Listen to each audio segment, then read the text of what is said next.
என் லைஃப்பில் இந்த மாதிரி ஒரு பெயின்ஃபுல்லான ஒரு சுச்சுவேஷனை நான் ஃபேஸ் பண்ணதே கிடையாது. மனசு முழுக்க வலி வலி மட்டும்தான். இந்த சுற்றுப்பயணத்தில் என்னென்ன மக்கள் பார்க்க வராங்க, அதுக்கு ஒரே ஒரு காரணம் தான், அவங்க என் மேலே வச்சிருக்கிற அன்பும் பாசம். அந்த அன்புக்கும் பாசத்துக்கும் நான் எப்பவும் கடமைப்பட்டிருக்கிறேன்.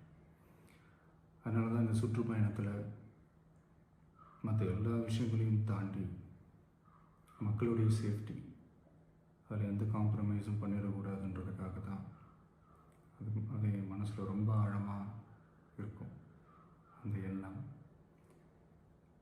அதனால தான் இந்த அரசியல் காரணங்கள் எல்லாத்தையும் தவிர்த்துட்டு ஒதுக்கி வச்சுட்டு மக்களுடைய சேஃப்டி மட்டும் மைண்டில் வச்சுக்கிட்டு அதுக்கான இடங்களை சூஸ் பண்ணுறது, அதுக்கான இடங்களை பார்த்து பெர்மிஷன் கேட்குறது, போலீஸ் டிபார்ட்மெண்ட்டில் அதை ரிக்வெஸ்ட் பண்ணி கேட்போம்.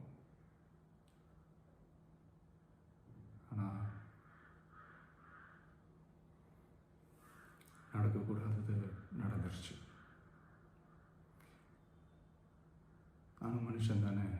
அந்த நேரத்தில் அத்தனை பேர் பாதிக்கப்பட்டு இருக்கும்போது எப்படி அந்த ஊரை விட்டுட்டு என்னால் கிளம்பி வர முடியும்?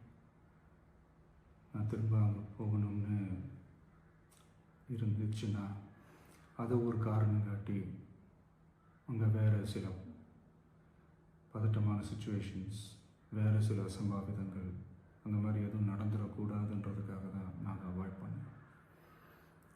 இந்த நேரம் சிஎம் சார், உங்களுக்கு ஏதாவது இந்த பழி வாங்கணும் அப்படின்ற எண்ணம் ஏதாவது இருந்துச்சுன்னா என்ன வேணாலும் பண்ணுங்க.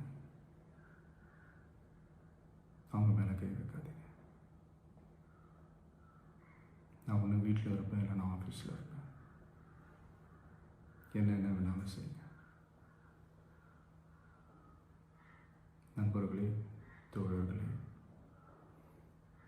நம்மளோட அரசியல் பயணம் இன்னும் ஸ்ட்ராங்காக, இன்னும் தைரியத்தோட